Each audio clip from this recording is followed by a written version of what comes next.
Buenas, mis queridos amigos. Aquí estoy viviendo en medio de las fiestas patronales de la Serna y de Braojos. La Serna, en honor de San Agustín y de la Virgen del Socorro, y hoy hemos comenzado la novena de la Virgen de Buen Suceso en Braojos de la Sierra. Una de María, a la Virgen y a trabajar. Dios te salve María, llena eres de gracia, el Señor es contigo. Bendita tú eres entre todas las mujeres, y bendito es el fruto de tu vientre, Jesús. Santa María, Madre de Dios, ruega por nosotros pecadores, ahora y en la hora de nuestra muerte. Amén. En el nombre del Padre, y del Hijo, y del Espíritu Santo. Amén. Y corriendo para Roma, que al final siempre tenemos un montón de cosas. El otro día les comentaba un detalle curioso, y ese cuando hablábamos del Ángelus, si recuerdan, se veía una plaza de San Pedro semivacía, mientras que en el boletín, como ahora, mientras que en el boletín decía 12.000 peregrinos escucharon al Santo Padre. Pues ¿saben de lo que me he dado cuenta? Que semana tras semana, desde el primer domingo de julio, el boletín empieza igual. A la hora del Ángelus, el Santo Padre se asomó a la ventana y pronunció el Ángelus delante de 12.000 peregrinos. Exactamente el mismo texto, con los 12.000 peregrinos, desde el primer domingo de julio hasta hoy. La verdad es que da hasta risa. Porque, hombre, o que no digan el número, o que lo digan mejor. Pero, bueno, somos así.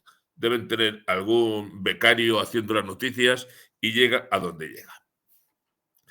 Esta semana, la audiencia del 28 de agosto, que se ha vuelto a celebrar de nuevo en la plaza, con poquísima gente, pero ha sido una audiencia muy polémica porque el Papa Francisco, por encima de otras catequesis, se ha dedicado a hablar del drama de la inmigración y de la gente que muere en el estrecho. Y ha sido una tremenda polémica la que se ha montado y que además sigue aún coleando. El Papa dijo que las travesías tan enormes por el mar y por el desierto suponen una crisis humanitaria de dimensiones épicas. Dice, demasiadas personas mueren en el intento. Esas muertes son evitables. Hay que respetar a los inmigrantes. Bueno, y llegó a decir incluso el Papa Francisco lo siguiente. Hay que decirlo claramente, dice el Papa Francisco. Hay quienes trabajan sistemáticamente y con todos los medios para hacer retroceder a los inmigrantes. Y esto, dice el Papa, cuando se hace con conciencia y responsabilidad, es un pecado grave. Pues yo me he quedado un poco parado porque los obispos africanos llevan tiempo diciendo: pedimos a los jóvenes africanos que se queden en sus países, que no vayan a Europa, que no emigren, que se queden aquí para ganarse la vida, que ir a Europa puede ser una locura. Si el Papa dice que los que tratan de que no vengan los inmigrantes pueden cometer un pecado grave, y los obispos africanos dicen a sus jóvenes no emigren, los obispos africanos estarán cometiendo un pecado grave. Y hoy, un personaje muy conocido en España y en medio mundo, el Padre Ángel, dice que las muertes en el mar de los inmigrantes son pecados mortales de los que somos responsables. Yo no estoy de acuerdo, las cosas como son. Yo creo que el pecado mortal lo cometen aquellos que dicen a los jóvenes, vénganse para Europa, que aquí todo el mundo les va a dar de comer, van a tener trabajo, van a tener mejor vida, vénganse, y se vienen como sea, y muchos se ahogan por el camino. Luego, el pecado mortal lo comete quien está diciendo vénganse y quien no habla de las mafias de la inmigración. porque la inmigración, las mafias son el gran peligro. Pues ha levantado una gran polémica, porque también ha habido políticos que han salido al paso de la noticia. ¿Y qué dicen los políticos? Pues dicen algo que es muy serio, aunque suene fuerte. Algunos políticos dicen, es muy fácil hablar de acoger a los inmigrantes del Vaticano cuando el Vaticano no tiene ni que acogerlos ni darlos de comer. Claro, que el Vaticano no tiene que acogerlos, ni tiene que darles de comer, ni tiene que darles educación. Y dicen más, es muy bonito que el Vaticano hable de que estos pobres vienen sin papeles. El Vaticano es Estado soberano y podría decir, a todo inmigrante que venga a Europa le vamos a hacer ciudadano vaticano y le vamos a dar un pasaporte. Tampoco lo hacen. Luego seamos prudentes. Si la inmigración fuera una inmigración regulada y vinieran con su contrato, nadie los explotaría, las mafias se quedarían sin trabajo y no perderían la vida en el mar. Luego, con la inmigración hay que tener más cuidadito y no ser tan demagogo, decir que vengan todos pobrecitos y luego ¿qué hacemos con ellos? Pues ha sido un tema muy complicado, un tema muy duro, un tema muy debatido, porque eso de decir que vengan todos es muy bonito, pero luego ¿qué? ¿Qué hacemos con ellos? Bueno, en fin, pasemos el tema. El día 2, el lunes, el Papa Francisco se nos va de viaje a Indonesia, Papúa Nueva Guinea, Timor Oriental y Singapur. Un viaje del 2 al 13 de septiembre y un viaje que preocupa, porque por mucho que al Santo Padre lo van a cuidar como nos podemos imaginar, son muchos años, es una salud muy precaria y son 11 días viajando, teniendo actos y tal. El cardenal Tagle, filipino, pues en una entrevista explicó el tema del viaje. Dice que este viaje, claro, lo tenían previsto para el año 2020, la pandemia lo impidió y que se hace porque el Papa tiene una preocupación especial por esas regiones donde los católicos son minorías y tienen especiales problemas. Y que es una manera de que el Papa muestre su cercanía hacia lo que él llama las periferias de la Iglesia. Le dijeron al cardenal, oigan, ¿y es que el Papa solamente a la gente de Oriente? ¿Los occidentales no tenemos derecho a una visita? Dijo, bueno, hombre, que el Papa ha visitado muchas naciones europeas. En fin, uno dice, España no. Yo creo que España, entre la fe que tenemos, la vida cristiana y nuestra evangelización, quizá podía haber venido. Si él considera que venir a España no es oportuno, pues nada, ¿qué lo vamos a hacer? Pero el caso es que se marcha 11 días y, en fin, bueno, pues ahí está. Vamos a seguir con una historia muy interesante, que es la sábana santa. Uno de los grandes misterios me van a permitir dentro de la fe cristiana. ¿Qué es la sábana santa? Pues es un sudario, una tela de lino que muestra las marcas de un hombre que fue crucificado. Mide algo más de 4 metros de largo por algo más de 1 metro de ancho y se custodia en Turín. Y la sábana y las imágenes son objeto de debate entre científicos, teólogos, historiadores, y muchos, cada vez más, están convencidos de que es el auténtico sudario con que Cristo estuvo envuelto en el sepulcro y que el rostro de la sábana santa es realmente el rostro de Cristo. Por supuesto, el debate está ahí. ¿Es auténtico? ¿Es una falsificación? Hace unos años, el año 88, hicieron un estudio con carbono 14 y decían que según ese estudio parecía que la sábana santa tenía un origen medieval.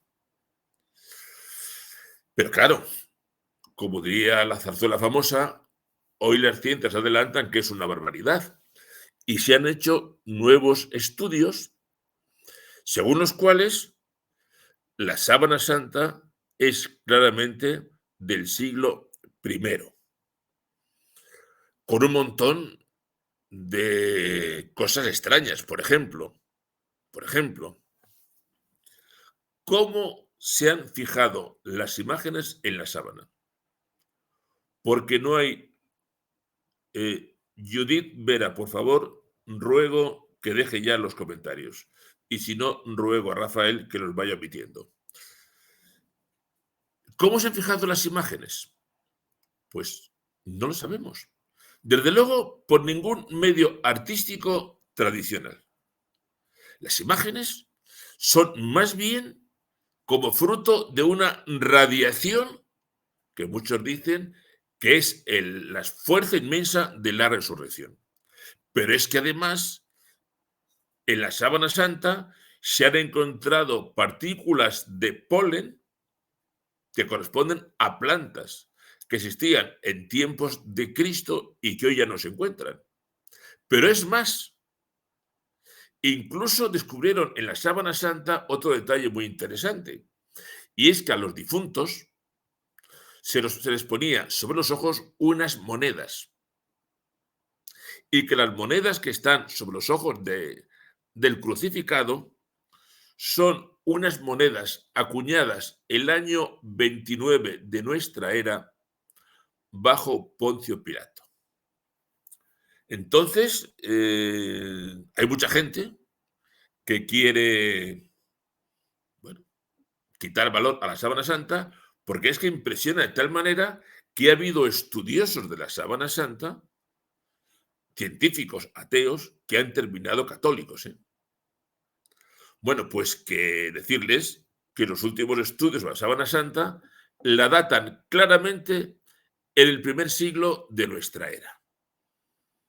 Por tanto, sigue uno pues admirado, impresionado por todo lo que hay. Yo he escuchado varias conferencias, incluso visité una ocasión en Jerusalén una exposición sobre la sábana santa y es impresionante. Pues que sepan que de invento medieval nada. Es del siglo I, sin duda ninguna, y a partir de ahí seguimos sacando conclusiones. Muy interesante. Pasamos a otra historia, que es el adoctrinamiento LGTBIH, como se llame. Ustedes saben que el mundo gay, una de las obsesiones que tiene es adoctrinar a nuestros niños, ir a los colegios y contarles lo maravilloso que es este mundillo. Bueno, pues hay gente que no se está quieta. Y es curioso que en Canadá sea un activista musulmán pro familia el que está moviéndose. No se hace ni idea hasta qué punto para que el adoctrinamiento gay salga de las escuelas. Llevan algunos años, haciendo marchas en favor de la libertad y en favor de la libertad de los niños para que nadie los adoctrine en ese mundo, pero es que tienen prevista una marcha el 20 de septiembre en varias ciudades de Canadá en la que esperan una asistencia de más de 1 millón de personas. Insisto, promovido por un musulmán. ¿Y qué dice? Pues imagínense, un musulmán en Canadá y dice que él quiere luchar por 3 cosas. falta nos haría en otros países, por tres cosas. Somos una nación, tenemos una bandera, los padres de Canadá son los padres de sus hijos y no vamos a permitir, que se politice y se manipule a los niños. Pues esto en Canadá. Un movimiento cuya traducción sería fuera las manos de nuestros niños.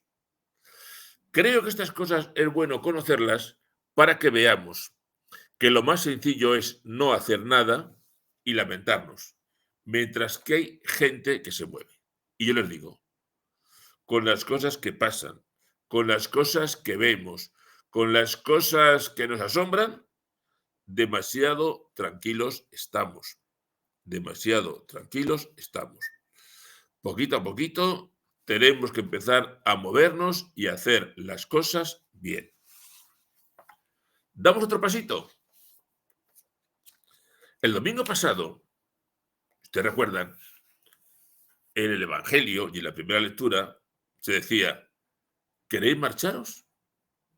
Si tenéis otro Dios mejor, id con él. Y Pedro respondió, Maestro, ¿a quién vamos a ir si tú tienes palabras de vida eterna? Y yo decía en la homilía, oigan, que ustedes a veces se quejan de que en la iglesia la mujer tenía que estar más reconocida. Pues, oiga, cuanto más reconocida, mejor. Pero piensen, por favor, en otras realidades y que no se nos olviden. Afganistán, países musulmanes. Pues acaba de aprobar una ley Afganistán en la que se prohíbe a las mujeres emitir su voz en público. Vamos, ni cantando ni leyendo. La voz de la mujer no puede ser escuchada. Una ley que impide a las mujeres salir a la calle o acudir a establecimientos sin estar completamente cubiertas si hay hombres ajenos a su familia. Esto es. En España hablábamos de la alianza de civilizaciones. Yo con estos señores no quiero alianza ninguna. Y curioso, porque en Afganistán hay un ministerio que se llama, fíjense el nombre, Ministerio para la Propagación de la Virtud y la Prevención del Vicio,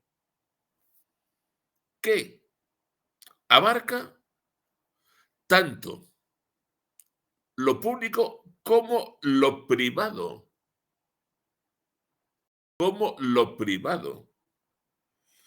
Han prohibido que las niñas puedan asistir a clase, con lo cual la mitad de la población es una población analfabeta y tan felices. Tienen prohibida la música, tienen prohibido el transporte de las mujeres sin velo, tienen prohibido que una mujer pueda estar acompañada de un hombre que no sea parte de su familia. Esto es el Islam. Cuando les hablen de la alianza de las civilizaciones, esto es el Islam y que no se nos olvide. Que luego, por otra parte, yo jamás veo a ninguna defensora de la mujer manifestarse delante de ninguna mezquita. Es curioso, cosas que a uno le llaman la atención, pero esto es el mundo musulmán. Avanzamos. Miren qué bonito. El monumento al Santísimo Sacramento en Río de Janeiro. Lo acaban de inaugurar el día 24 de agosto, la fiesta de San Bartolomé, un monumento dedicado al Santísimo Sacramento. Y lo han hecho en el corazón de la ciudad, como fruto de una iniciativa promovida por el Centro Don Bosco, es decir, por los salesianos. Y han querido hacerlo ahí para que se viera claramente lo que es la presencia, el amor del Santísimo Sacramento y lo que es la devoción hacia el Santísimo Sacramento. Compromiso por la fe. Rafael, sé que estás viendo esto. hay comentarios que no quiero aceptar. Por ejemplo, este de semilargo, por favor me lo quitas si es posible. No quiero ningún comentario que ofenda ni que se salga de este sitio. Quiero ser, por favor, muy claro. He estado para comentar, pero hay cosas por las que no voy a pasar. Bueno, entonces les digo que han trabajado mucho por todo esto, que es un compromiso por la Eucaristía, que en la ceremonia de inauguración hubo clero, fieles, familias y representantes de muchas asociaciones católicas. Un buen mon. Claro, que no he querido sacar foto, pero esto quizás sea para compensar otras cosas. Y es que igual que en Brasil, en Río de Janeiro, tenemos el Monumento al Santísimo Sacramento, también en Brasil acaban de inaugurar en Río Grande do Sul un templo dedicado a Lucifer. Oigan, un templo dedicado a Lucifer. Y lo ha hecho una cosa que se llama la Nueva Orden de Lucifer en la Tierra. Se han ido a un terreno de 5 hectáreas, se han montado un templo dedicado a Satanás y eso lo hace una asociación que parece ser que tiene 100 seguidores. Y han puesto en medio una escultura de Lucifer de 5 metros de altura. Pues yo creo que por mucho Lucifer que haya, si está en medio un monumento al Santísimo Sacramento, Lucifer lo va a tener cada día peor, afortunadamente. Haití. En España tenemos un monumento al demonio en el Parque del Retiro de Madrid. Un monumento que se llama el Ángel Caído, que es el demonio. Eso sí, como ángel caído. Vamos a ver otra cosa que también hace referencia al Islam. Ustedes saben, tienen que saberlo, que para un musulmán, aquel que abandona su religión y se van y se hacen cristianos son reos de muerte. El Islam no perdona una conversión al cristianismo. El converso es reo de muerte. Bueno, pues nos estamos encontrando que en Europa han aumentado en más de un 40% los crímenes de odio antirreligioso contra iglesias, contra cementerios católicos, contra cristianos.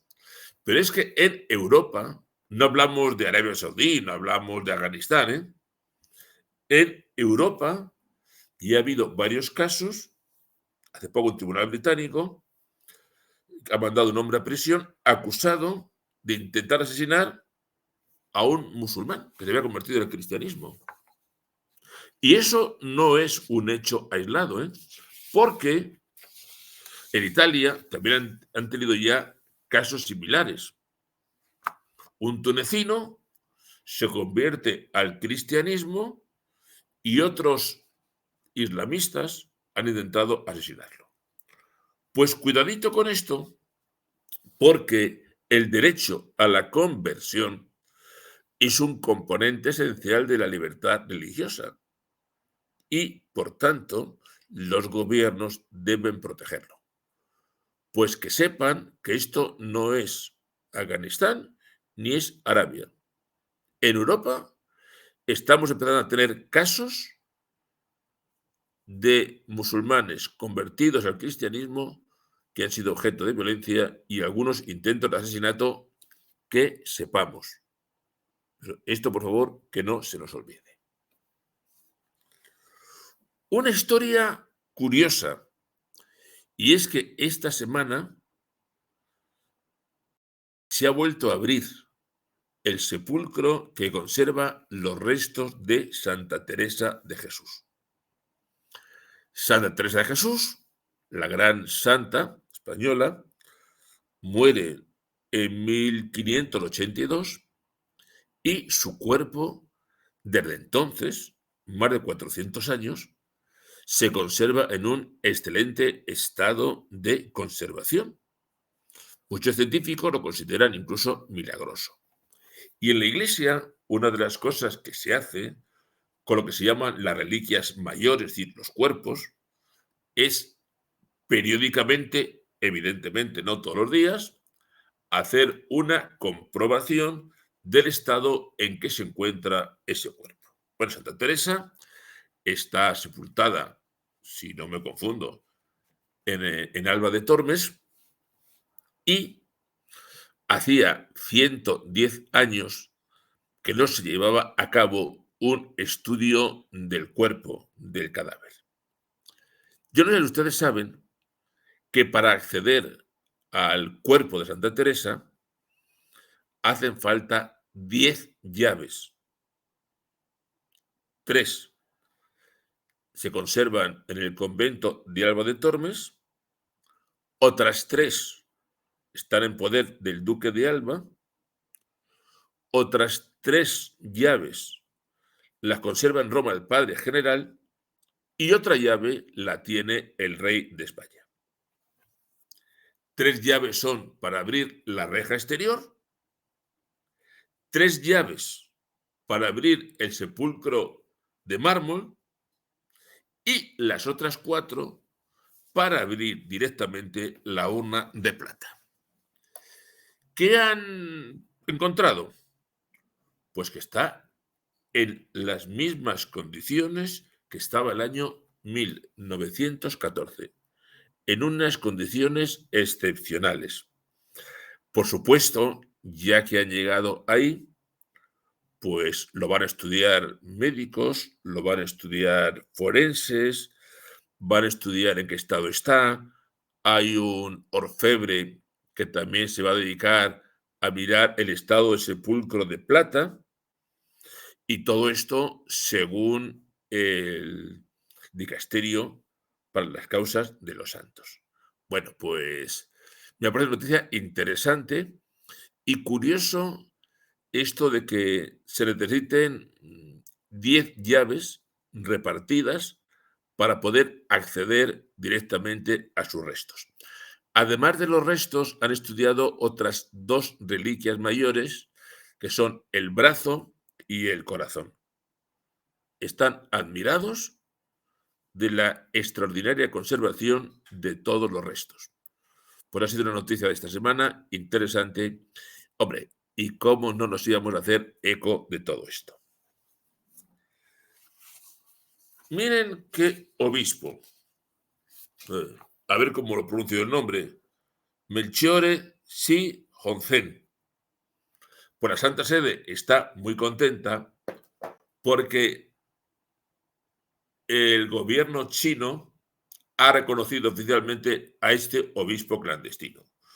Les he comentado alguna vez que el gobierno chino solamente conoce a los obispos de la Iglesia Patriótica China. A la Iglesia Fiel al Vaticano no la terminan de reconocer.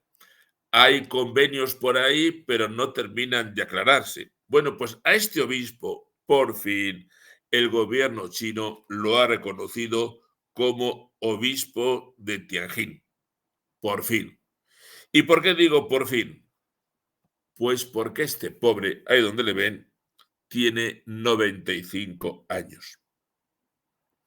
Lleva 70 años como sacerdote y lleva, este pobre, aquí tengo los datos, pues 40 años como obispo. Siempre fiel a Roma, siempre en la iglesia clandestina y durante muchísimos años ha estado bajo arresto domiciliario porque se negó a someterse a la estructura eclesiástica del Estado y dijo que él quería ser fiel a Roma hasta el final. Es una diócesis para lo que es China de buen tamaño, 56.000 fieles, 21 parroquias, 60 sacerdotes. Bueno, yo creo que es una buena noticia. Las relaciones del Vaticano con China son complicadísimas. El gobierno chino solamente acepta su iglesia patriótica.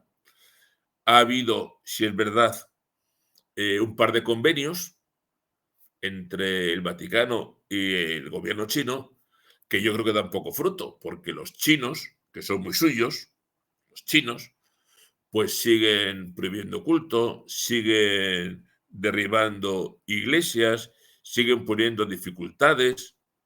Oigan, lo de China es muy serio. En una ocasión yo os lo conté, ¿no? Yo estaba en China y vamos, nos hicieron firmar en chino todo lo que quisieron, diciendo que íbamos de turistas y que si hacíamos el más mínimo gesto de evangelización, íbamos a la cárcel directamente. Y el chino primero te mete en la cárcel y después te pregunta. Bueno, pues este obispo chino, no sé cuántos años de arresto domiciliario, pero él fiel a Roma hasta el final. Oigan, ya estamos en nuestra hora que aquí poco a poco van saliendo cosas. Bueno, hay más noticias por ahí, pero esta semana, que ha sido bastante tranquila, hemos tenido la oportunidad de ver el monumento este de Río, hemos tenido la oportunidad de hablar de la Sábana Santa, de comentar lo de Santa Teresa y de alegrarnos, una vez más, por esa fidelidad a Cristo y a la Iglesia de gente como este obispo chino, que a pesar de las dificultades dijo, yo fiel a la Iglesia de Cristo. Y le voy a decir algo más. La fidelidad al Papa y a la Iglesia no es solo decir viva el Papa, sino decir yo por la Iglesia doy la vida aunque me encierren en mi casa y no me dejen salir. Eso sí es fidelidad a Cristo, eso sí es fidelidad a la Iglesia. Eso sí, eso sí. Pues nada, buenas noches. Yo sigo estos días de novena, de fiestas y viviendo la fe allí donde Dios ha querido que lo haga. Buenas noches a todos. Recibimos la bendición de Dios. Que la bendición de Dios Todopoderoso, Padre, Hijo y Espíritu Santo, descienda sobre nosotros y nos acompañe siempre. Buenas noches. Viva Cristo Rey.